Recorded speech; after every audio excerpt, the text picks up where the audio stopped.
ज्ञानतिमिरन्धस्य ज्ञानाञ्जनाशलाकया चक्षुरुन्मिलितं येन तस्मै श्रीगुरवे नमः। श्रीचैतन्यमनोभीष्टं स्थापितं येन भूतले स्वयं रूपा कदा मह्यं ददाति स्वपदान्तिकं।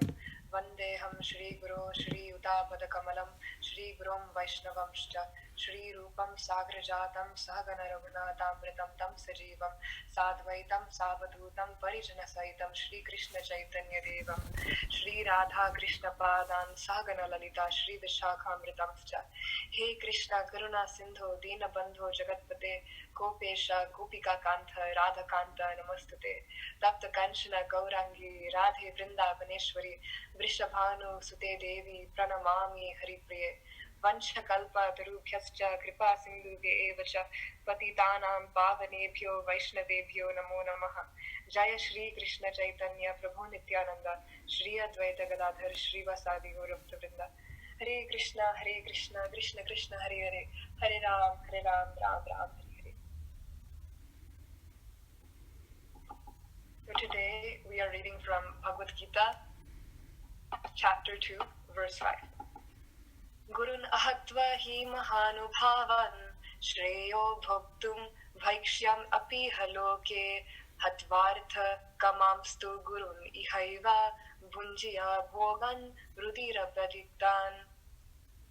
Gurun, the superiors, ahatva, not killing, he, certainly, mahanubhavan, great souls, shreya, it is better, bhuktum, to enjoy life, bhakshyam, by begging, api, even, iha, in this life, loke, in this world, hatva, killing, artha, gain, kamam, desiring, tu, but, gurun, superiors, iha, in this world, eva, certainly, bhunjiya, one has to enjoy, bhogan, enjoyable things, rudira, blood, pradigdan, tainted with.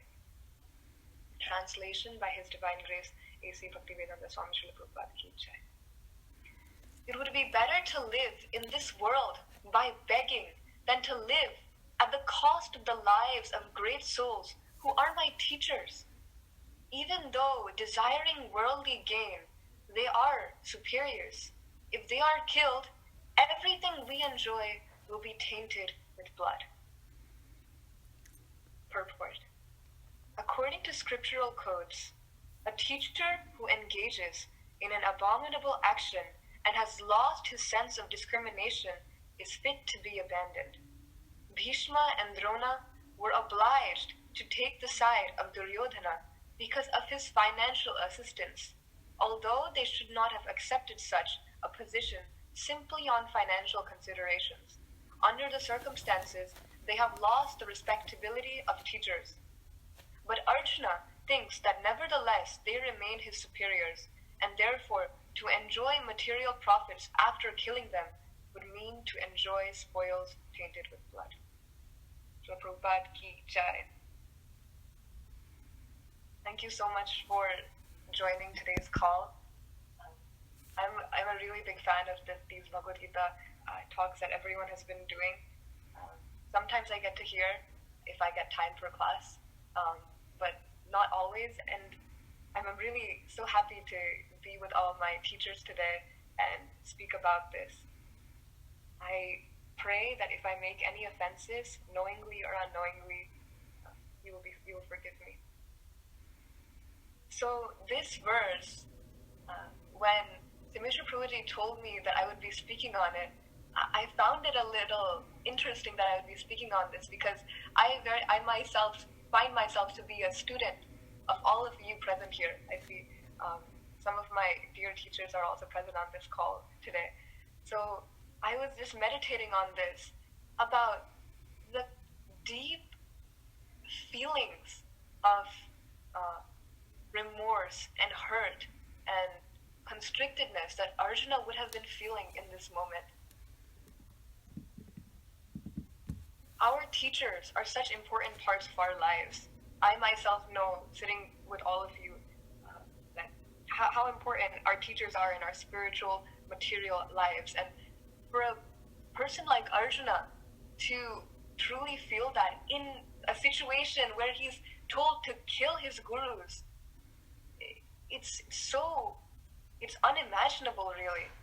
And I was meditating on this fact because unless I truly step into the shoes of Arjuna, standing in a battlefield, faced by Bhishma and Drona, all his family members, and told to kill them simply because it was dharma, I would not be able to do that.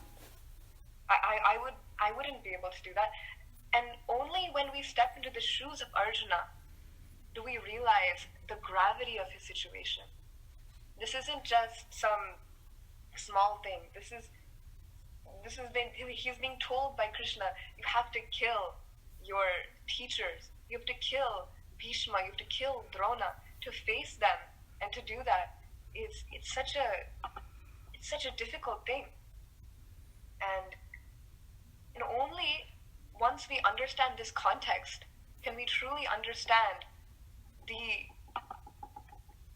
power of Arjuna's situation. And only when we are in that situation, when we are so materially exhausted, can Bhagavad Gita be spoken to us, can Krishna speak to us.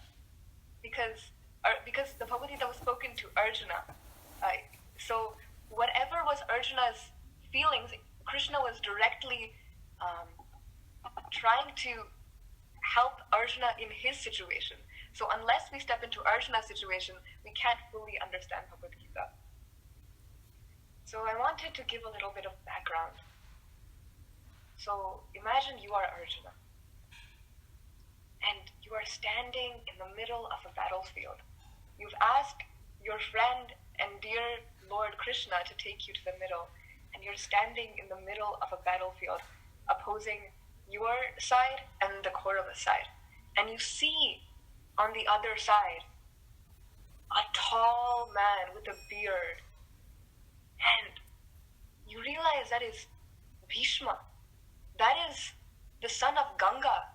That is the son of the personified Ganga Devi. He gave his entire life to the upliftment of the Kuru dynasty, and he is standing before you. He has helped you grow in so many ways. He has watched you when you were little until you were so big. He has been there for your father and your grandfather throughout all of that. That is the purport of Mahanubhava. There's the word, right, in the verse, Mahanubhava, great soul. There's no greater soul than Bhishma in this context, because he was a great devotee of the Lord as well. And he was the son of Ganga Devi, Tirthapad. He was the son of the personified water for perspiration from the lotus feet of Lord Sri Krishna. And then on the other side, you see Drona, your teacher. Your teacher who has taught you all of your vidya. One of Arjuna's names is Dhananjaya. Dhananjaya means one who is the best archer. And another one of his names is Sabyasachi. Sabyasachi means one who can throw expertly arrows into the battlefield. All of his glory rests on Dronacharya. Dronacharya, the one who asked for the thumb of Ekalavya, a child who was almost equal on par with Arjuna, as Guru Dakshina, just so Arjuna could be the best warrior in the world. Just so Arjuna could be the most famous. Simply for Arjuna did Dronacharya do all of this work. In his house, he ate, he slept. It's not like in our school where we go 8 hours a week to school, 8 hours a day to school. He stayed there. He ate from Dronacharya's home. He slept in Dronacharya's place. He learned from Dronacharya. All of his childhood he spent with Dronacharya. That is the bond. That is the strong bond he had with Dronacharya. All of Arjuna's glory rests on his guru. We say often in ISKCON, right? All glories to Guru and Gauranga. In this context, all of Arjuna's glory rests on Dronacharya as Dhananjaya, as Sabyasachi. And the amount of sacrifice that Dronacharya has done for Arjuna, he's now remembering and recollecting all of that. So with all of this context, we understand the plight of Arjuna. His grandfather Bhishmadev, Pitamaha Bhishmadev, his revered teacher Drona, and he is being asked, you have to kill them. Can we imagine that? It's such a deep and deep feeling, and with so much remorse and regret would we have to face such a situation in our lives.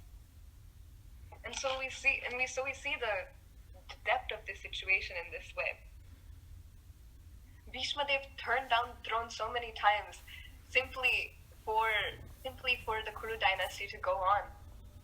So we see he's also the greatest renunciate. So that's also another purport of Mahanubhava. Because of his great qualities also is he called Mahanubhava, a great soul. And so Arjuna is asking, Krishna, you are Madhusudana. You've killed all your demons, but you've never ever set any example of killing your gurus. And you're asking me to kill my own guru? How is that possible? How can I do this? And so only by understanding this context, only by sinking into the shoes of Arjuna and his plight, can we understand the depth of emotion Arjuna is going through. And only then can we become good receivers of Bhagavad Gita. It is said in Srimad Bhagavatam, everything depends on the strength of the receiver. I was hearing a beautiful class by Radhanath Swami Maharaj, and he gave this beautiful analogy of the sun. The sun shines brightly in London and the sun shines brightly in India. But if you hang close to dry in India and if you hang close to dry in London, which will dry faster? The one in India, right? Not the one in London. It will take some time to dry. Similarly, only if we place ourselves in the shoes of Arjuna, in that situation, in our India over London, in simply just reading the text as it is, the Bhagavad Gita cannot fully live in our lives. Only when we fully understand Arjuna's plight can that happen. So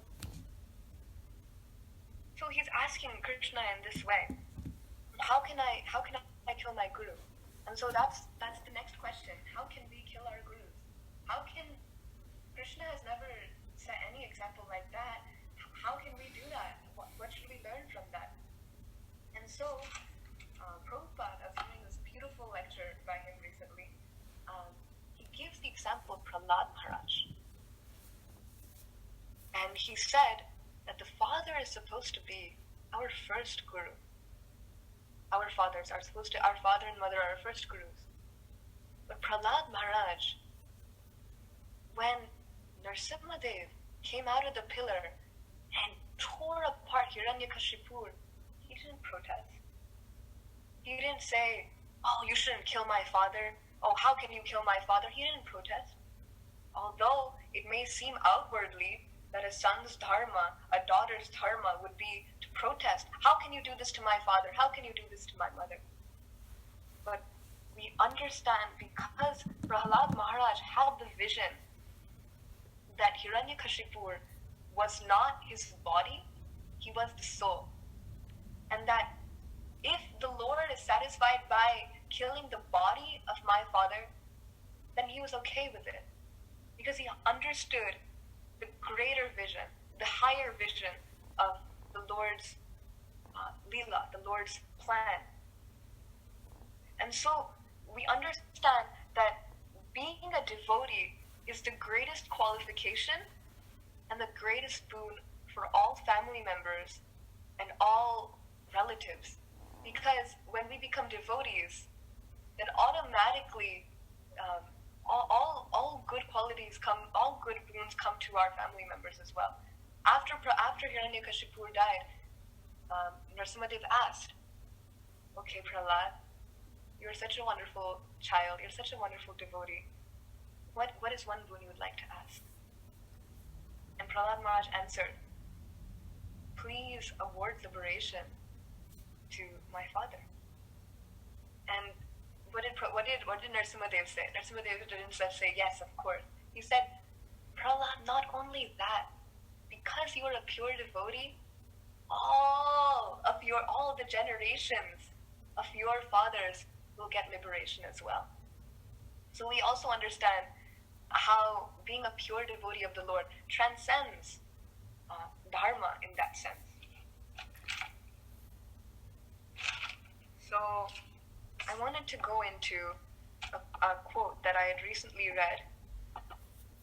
A good teacher is appreciated and a great one is emulated. What defines a guru? We see examples of Dronacharya, who was, because of his financial consideration,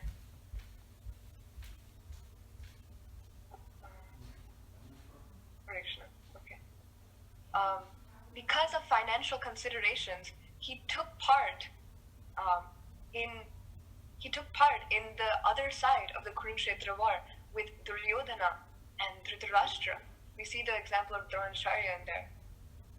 We also see in the example of Draupadi's Vastraharana that Bhishma and Drona, because they were so tied with niyama, with rules and regulations, they could not stop something as unjust as Draupadi's Vastraharana from happening in a crowd, in an assembly of great warriors and generals. They could not stop it. So, what is the use of rules and regulations and following niyama if we do not stop injustice from happening? So there is a beautiful quote in Shubha Vilas Prabhuji's book, Ramayana Game of Life. A good teacher is appreciated and a great one is emulated. We appreciate the qualities of Dronacharya. We appreciate the renunciation qualities of Bhishma Dev. But we understand that because they are not fully adhering to the principles of dharma and only following rules, right? There is two parts of spiritual. There's spirit and ritual, right? Only when we have both the spirit and the ritual part of spiritual, then can we make progress in our spiritual life. Only if we are just monotonously chanting Hare Krishna, Hare Krishna, Krishna Krishna, Hare Hare, we won't make any progress. Only if we are only reading Bhagavad Gita with the eye that it's a sacred text, we won't make any progress. Only when we take that step into understanding the essence of Bhagavad Gita as a living text, then only can it make profound changes in our own lives. That's the example of Vyasadeva and Narad Muni, of Valmiki and Narada Muni. When we see teachers of a certain caliber who are acharyas, who teach by example, then we emulate them. Otherwise, it's not great to emulate someone who isn't perfect. There is a story of blind men in the Bhagavatam of falling into a ditch. Right? We're just blind men just following after blind men, and they just fall into a ditch.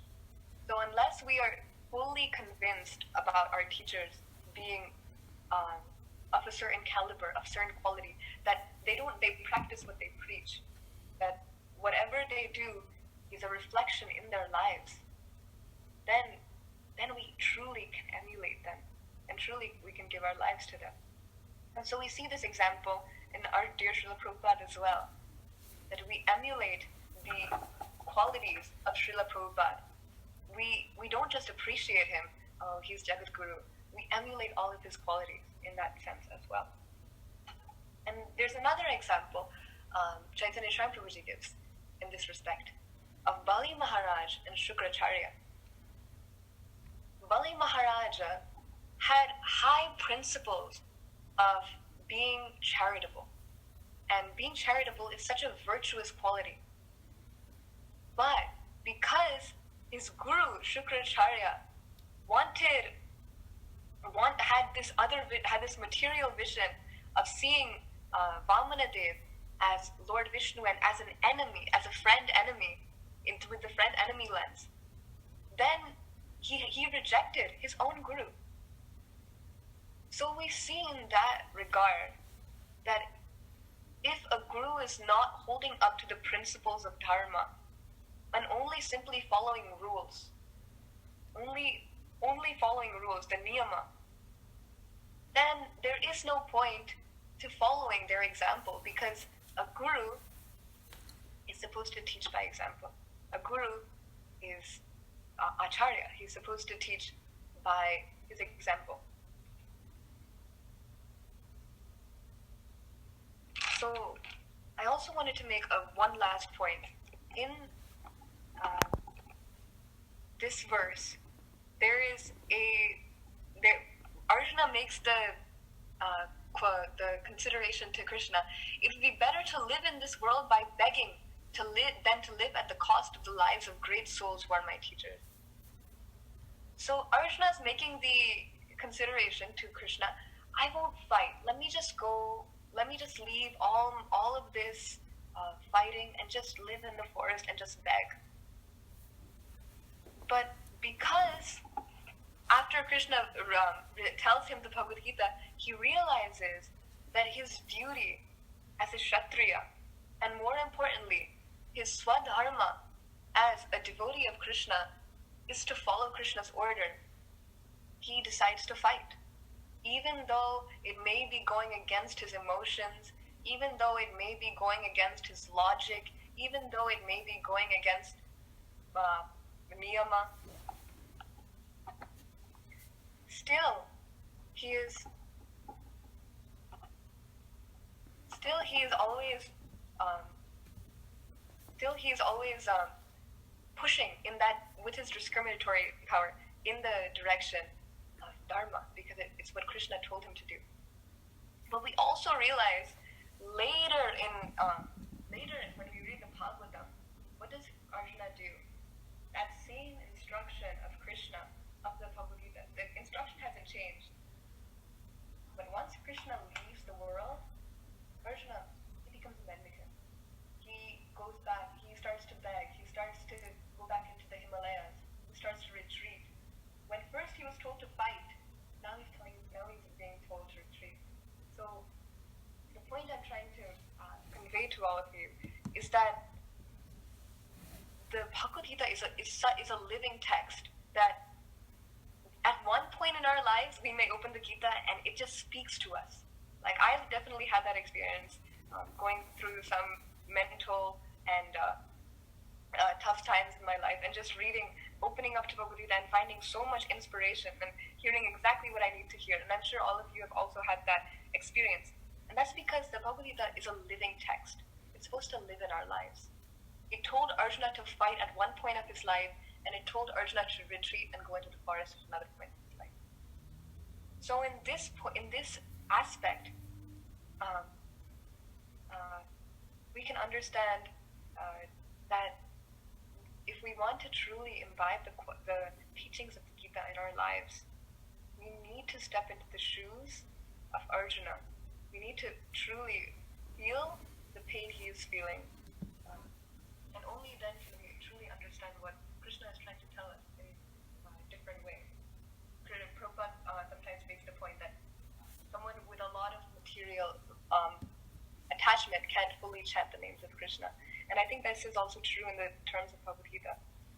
Only when we truly step into the shoes of Arjuna, only when we truly step into the shoes of Kunti Maharani, or only when we step into the shoes of Draupadi, only when we step into the shoes of Vidura, only then can we truly understand the purport of Krishna consciousness and what Krishna is trying to tell us, each and every one of us.